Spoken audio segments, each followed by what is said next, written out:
Buenas tardes. Nuevamente les agradecemos que nos acompañen en Contexto Universitario y en esta ocasión vamos a analizar desde el punto de vista sociológico, histórico, algo que consideramos importante en este momento y que causó mucha controversia, mucha discusión en semanas anteriores. Nos referimos a la carta de Andrés Manuel López Obrador enviada al rey de España y al Papa. Y en ese sentido invitamos, y considero que puede ser una serie de comentarios muy importantes para ir esclareciendo esto. Invitamos a Claudio. Nuevamente, Claudio, te agradezco mucho que estés con nosotros. Muchas gracias por la invitación, Luis. Aquí estamos. Bueno, Claudio, rememorando un poco, es docente en la Universidad Autónoma de Tlaxcala y bueno, ha escrito en diferentes medios de comunicación desde hace, ¿qué?, 20 años. 20 años. 20 años. Bueno, está bien. Eso le proporciona cierta autoridad con respecto a tratar ciertos aspectos como que nos tiene reunidos hoy. Y yo sí quisiera hacer una breve introducción. Revisé en semanas anteriores, desde que se dio a conocer la carta de Andrés Manuel al rey de España y al Papa, y noté dos cosas. Uno, que salieron los historiadores a desgarrarse las venas, desgarrarse las vestiduras y a acusar desde ignorante hasta manipulador dichas cartas. Entonces, tenemos esa parte, pero yo creo que hay que entender este documento como un documento político, y en ningún momento se dijo que pretendía esclarecer hechos, sino al contrario, hacia el final de la carta vamos a notar que habla no de esclarecerlos fehacientemente, porque bueno, los hechos históricos, la historia como ciencia, pues tampoco puede esclarecer de una vez y para siempre acontecimientos y procesos históricos, ¿no? Eso yo no lo veo posible. Y los historiadores que se caracterizan por considerarse puros en este sentido, empezaron a hacer las críticas muy severas con respecto a los hechos históricos. Insisto, es un documento fundamentalmente político y que creo que, y hacia el final habla de una especie de perdón, pero que esto nos va a llevar a mejorar las relaciones entre España y México. Entonces, la intención es esta, es una intención totalmente distinta a la que se esgrimió en muchos medios, y muchos historiadores hicieron notar esa parte en donde consideran que la historia pues es la búsqueda de la verdad, ¿no? Sabemos que no hay una verdad, sabemos que se reescribe a cada momento y los hechos van siendo valorados en función de lo que se va descubriendo, de lo que se va reflexionando y sobre todo, de los principios que imperan en cada momento de la historia de nuestro país. Entonces, tenemos esas dos consideraciones. No podemos considerar al documento con una intencionalidad básicamente histórica.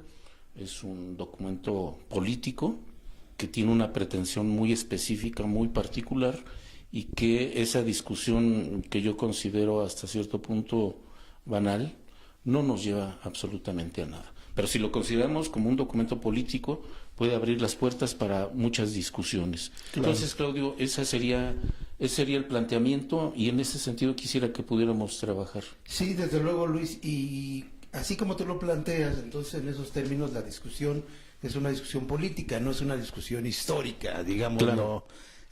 Tratando de seguir la línea que planteas, y en si lo estamos entendiendo de esa manera, entonces creo que estamos marcando con mucha claridad los espacios de la discusión, del debate necesario desde mi punto de vista, en vísperas de los 500 años ya propiamente de la conquista de la Gran Tenochtitlán. De hecho, en Tlaxcala esto se viene planteando desde hace varios años, tú lo sabes, Luis, en términos de que, bueno, la llegada de los españoles a Tlaxcala va a ser antes, de la conquista, van a ocurrir una serie de hechos que históricamente son muy importantes para la conquista misma y las repercusiones que la conquista va a traer consigo. Y en ese sentido a mí me parece que la discusión sí tendría que plantearse entonces en términos de lo que siempre se recomienda, digamos, a la gente que no está muy acostumbrada a pensar lo político más allá de lo electoral o partidista. Claro. Es decir, la política entendida como, digamos, ese arte de lo posible que desde la ciencia política algunos han definido, es decir, que los políticos serían, digamos, aquellos que tienen la capacidad de hacer que las cosas se realicen, se materialicen, de que sus ideas políticas, de que sus planteamientos ideológicos puedan tener una materialización importante en decisiones, desde luego, que van a afectar a la comunidad. Y en eso se aconseja siempre, Luis, yo espero que ahorita nosotros pudiéramos llegar a ello, digo, es fijarnos más en lo que está en juego en la política y no tanto en lo que juegan los políticos.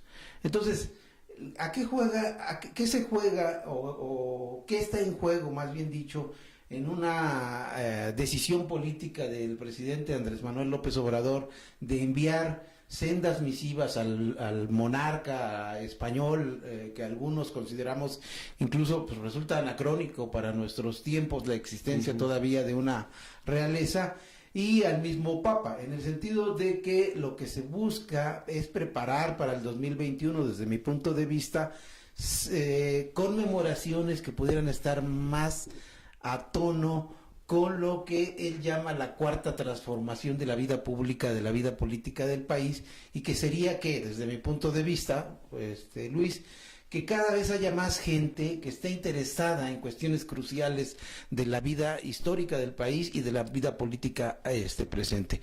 Si es así, es decir, si el objetivo del presidente Andrés Manuel López Obrador es que la gente no llegue al 2021 con la idea simple de que hay que celebrar, ¿no? Algo, ¿sí?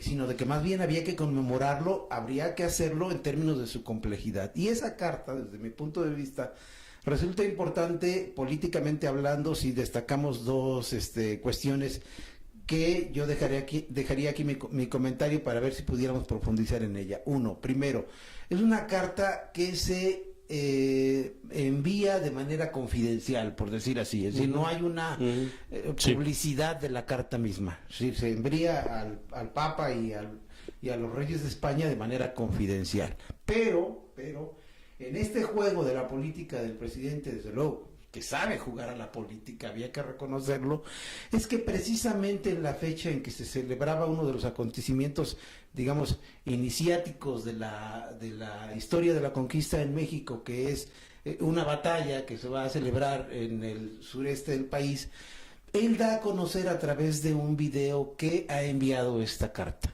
Es decir, entra el juego, hace esa declaración para ver cuál es la respuesta de los destinatarios de la carta, pero no dice en qué consiste la carta. Esto, desde mi punto de vista, es lo que desata todo un debate que ni siquiera los que nos dedicamos a analizar la cuestión política, siento yo que lo esperábamos. ¿Por qué? Porque como dices tú, sobre todo los que toman la palabra son los historiadores, pero lo hacen en términos históricos, no lo hacen en términos políticos, y ahí creo que no nos ayudan mucho, porque entonces esos historiadores, digamos, que algunos incluso había que dudar de su calidad de historiadores, ¿sí?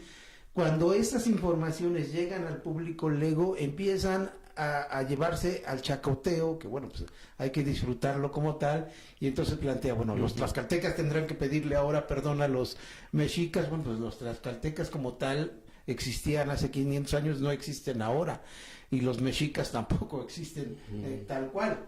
Entonces, la cuestión política, desde mi punto de vista de López Obrador, es llevar tanto a la monarquía española, ni siquiera al gobierno español, Luis, yo creo que hay que decirlo así, y al Papa a un momento, digamos, de reflexión colectiva importante para decir, bueno, ¿quiénes somos después de 500 años y qué tendríamos que pensar, si yo lo aventuraría así, para los próximos 500 años, en la idea incluso pues, catastrófica de que hay muchas situaciones del medio ambiente, para mencionar algo, que pues como que no nos dan así como para pensar todavía que tuviéramos 500 años por delante como especie o como humanidad, ¿no? Sí, mira, yo creo que yo no me inclinaría por calificar a la carta en sí misma, sino lo que implica la trascendencia y las consecuencias que trae. Sí. Y yo creo que, y a mí me desagradó mucho, todas esas opiniones sin sentido, sin fundamento, en las redes sociales, ¿no? Es decir, bueno, ¿cuál es la motivación que nos tiene en esta discusión, o que estuvo esta discusión por 2, 3 semanas, que ahora se va diluyendo y vamos a buscar nuevos propósitos o nuevas motivaciones para continuar vigentes en los medios? Claro. Por ejemplo, a mí me llamó mucho la atención, y eso ya nos lleva a la simpleza con que se han manejado algunos medios de comunicación. Por ejemplo, la discusión esta banal y sin sentido y vacía de la corbata que utilizó AMLO en no sé qué día.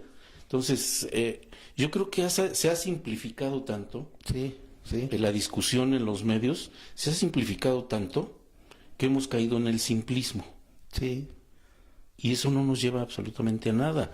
Lo mismo sucedió con la carta, en donde el nivel de discusión fue cayendo en un vacío, Claro. en que no nos ayudó en absoluto a comprender nada, ni de un lado ni de otro.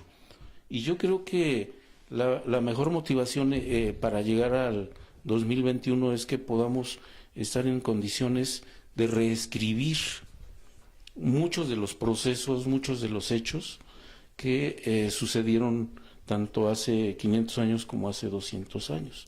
Y yo creo que tenemos que entrarle a esa discusión, y yo creo que tendríamos que hacer un esfuerzo por llevar ese conocimiento a los medios de comunicación, como lo estamos haciendo ahora. El sentido y lo dijimos desde el inicio, desde la primera sesión que tuvimos, que el conocimiento tiene que llegar a todos, y tenemos que hacerlo de manera muy simple. Claro, no Luis, simplista, simple. pero Y desgraciadamente, nada más para concluir, en Tlaxcala, bueno, yo conozco a varios historiadores que creen que están en lo alto del conocimiento y de la generación del conocimiento, que ellos tienen la verdad absoluta. Entonces, yo creo que tenemos que hacerlo a la inversa, porque si no caeremos en el simplismo que ya vimos claro. en algunas semanas, ¿no? Claro. Mira, pero por ejemplo, si quisiéramos tomar digamos, una de las perspectivas de la discusión, primero, por ejemplo, Enrique Krause, en una reflexión en Nexos, señala precisamente lo siguiente. Sí. Dice: la reciente carta del presidente López Obrador exigiendo al rey de España una disculpa por la conquista de México ha lastimado el árbol de concordia que mexicanos y españoles hemos cultivado por 80 años.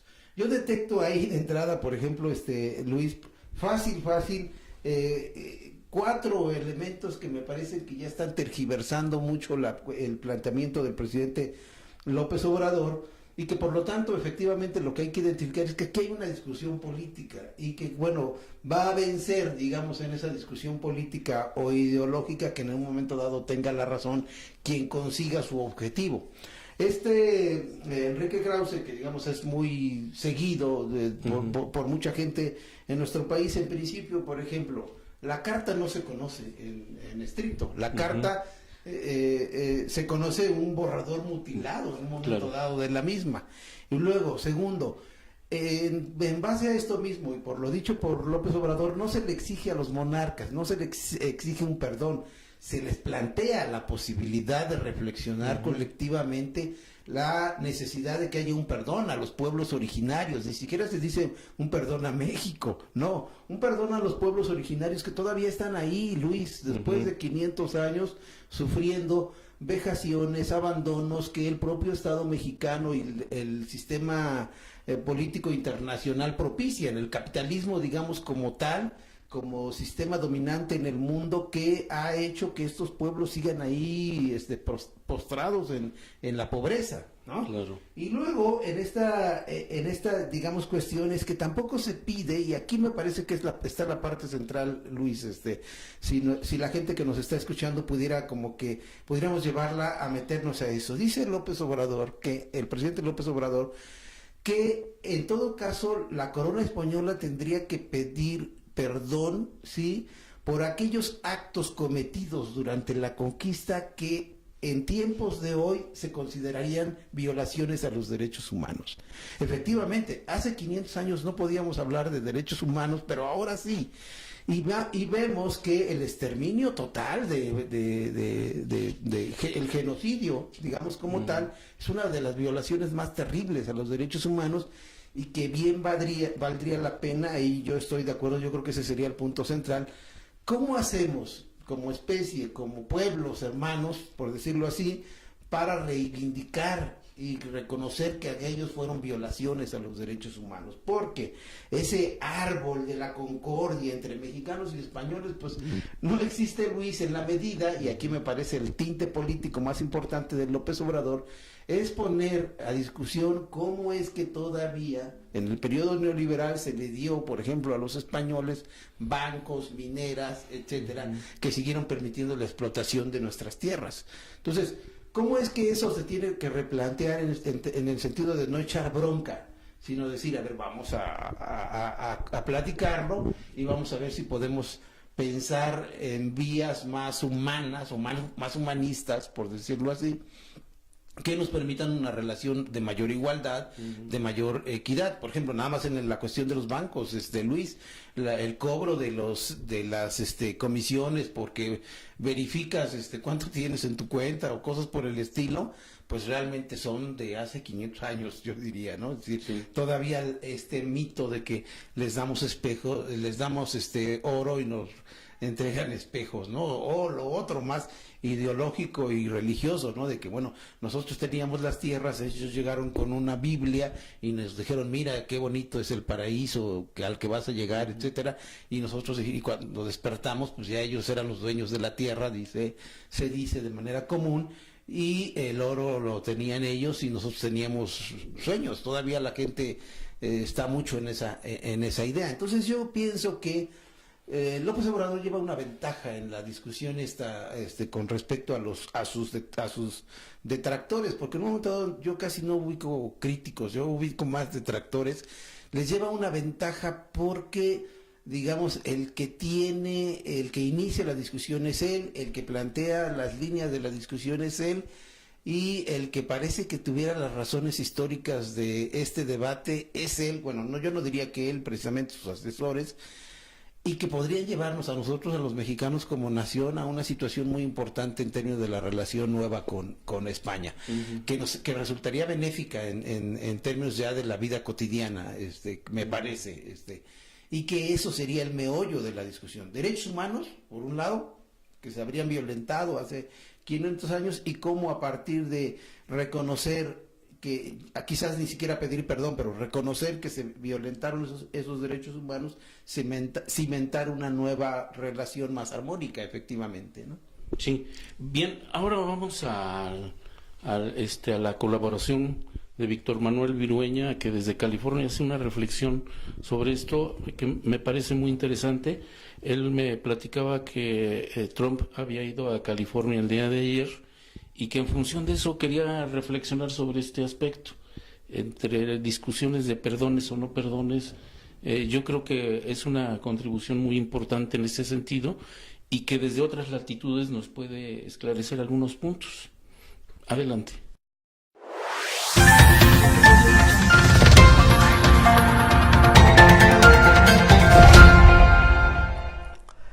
El presidente López Obrador tiene una enorme habilidad para dirigir la discusión pública y marcar la agenda política, a veces con propuestas sólidas y a veces con ocurrencias mañaneras, pero siempre gana la nota del día y nos tiene a todos los mexicanos argumentando a favor o en contra de sus propuestas.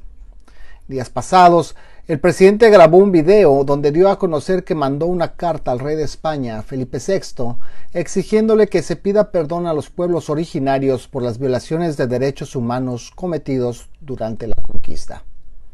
El asunto levantó ámpula no solo en México, sino también en España, donde el ministro de Cultura, José Girao, en un tono conciliador, dijo que no entendía la petición del presidente de México.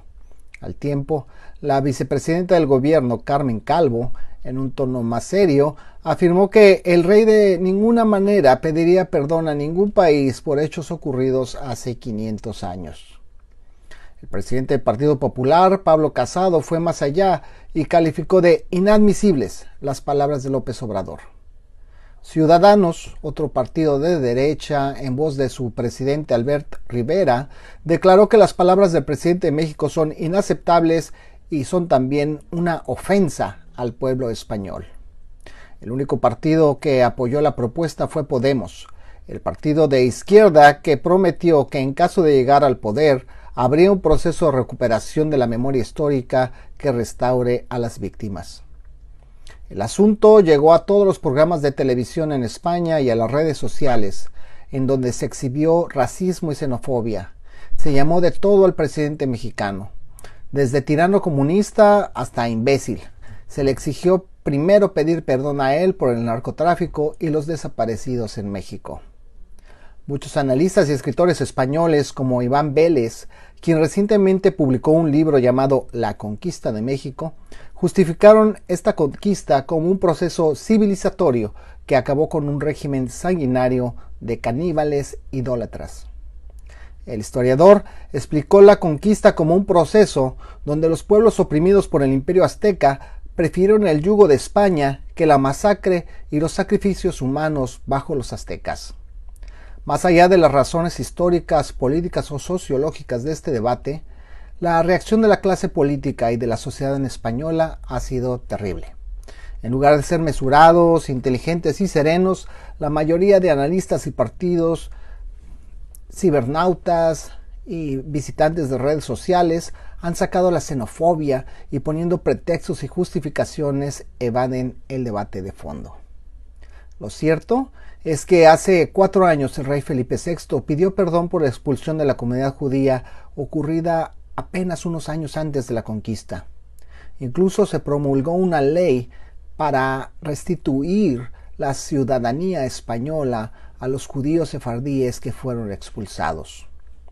Otros países como Francia han pedido perdón por las atrocidades cometidas en Argelia. Alemania por su responsabilidad en el Holocausto. Reino Unido pidió perdón en el 2013 a Kenia por los abusos coloniales. Bélgica, que fue responsable de genocidio en el Congo, hizo lo propio, e incluso el Papa Francisco ya se disculpó en 2013 durante su visita a Bolivia por las violaciones de derechos humanos en contra de los indígenas durante la conquista.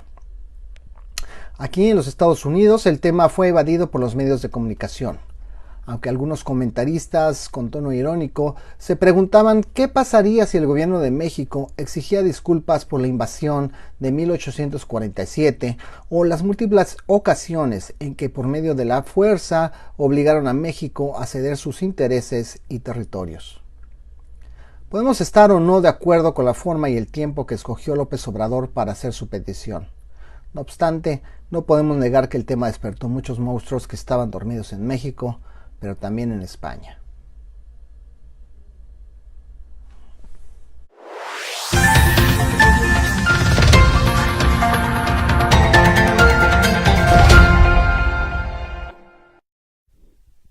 Bien, espero que con esta colaboración de Víctor Manuel nos queda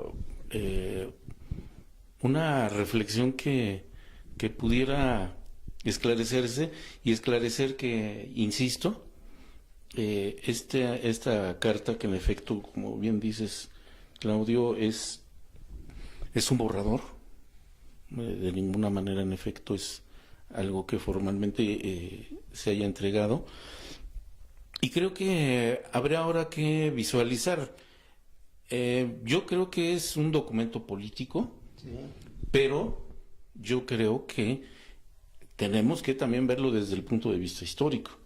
Es decir, es un documento político que hace uso de la historia para justificar algo. Entonces tampoco podemos dejar de lado la historia. Hace 500 años, de ninguna manera había ciudadanos, ni había derechos humanos. Eso es una invención del siglo XVIII. Claro. No y hace 5 siglos, en efecto, pues no, en Europa estaba el señor feudal y los siervos, no eran ciudadanos y no tenían derechos. ¿Mm? El derecho y la convivencia se regía fundamentalmente por la relación señor feudal, siervo o jornalero. Y no privaba la relación de iguales con todos con ciertos derechos. Por otra parte, México no era México. Eran grupos, naciones, pueblos que inclusive estaban enfrentados entre ellos mismos. Y el pueblo mexica ejercía una dominación económica, política y religiosa en buena parte de lo que conocemos como Mesoamérica. Y Mesoamérica abarca aproximadamente de lo que es el Bajío mexicano hacia Centroamérica. Entonces, ese es otro aspecto que sí quisiera destacar. Y finalmente, el sistema político español en el siglo XV estaba regido por una monarquía. Entonces, yo creo que sí es importante esclarecer esto, porque siempre hacemos uso de la historia con la terminología y los conceptos de este presente, pero no hacemos una reflexión sobre el contexto y las condiciones de ese momento. Y así sucesivamente vamos haciendo un uso indiscriminado, creo, tanto el documento político como en la historia, como ciencia, hacemos un uso indiscriminado de las concepciones que utilizamos en este momento y que son vigentes, pero que no sirven para explicar el pasado. Y yo creo que ahí es donde también hay una tergiversación de la realidad de ese momento y nuestra realidad. Claro. Incluso, Luis, tú has sido muy puntual, casi has dado una clase de historia en 2 minutos. Y yo voy a tomar, por ejemplo, una sola en términos, por ejemplo, de lo que algunos llaman el estigma de los tlaxcaltecas como traidores, ¿no? Que tal cual mucha gente se refiere a esto, que este mote o este epíteto de traidores de los tlaxcaltecas vendría precisamente de la conquista. Y no es así, en realidad, si uno revisa la historia de Tlaxcala, es que cuando se dividía Tlaxcala, ya después de la conquista, en 2 partidos, el partido de Tlaxcala y el partido de Huamantla, los que querían seguir perteneciendo al departamento de Puebla, de los de Huamantla, llamaron a los de Tlaxcala traidores porque se querían independizar. Entonces mucha gente ni siquiera sabe que este epíteto de traidores no viene de la conquista. Es una invención del siglo XIX. Así es. Entonces la cuestión aquí que tú dices de la historia es importante de entenderla. Hay que partir desde luego de esa historia. Y yo veía un artículo que recomendó el propio presidente en la mañana en su conferencia mañanera, de que había que leer una entrevista que le hicieron a Matos Moctezuma, una conferencia en la que dice él que tal cual las cartas de relación enviadas por Cortés al rey de España tendrían ahora una nueva carta de relación de López Obrador hacia el monarca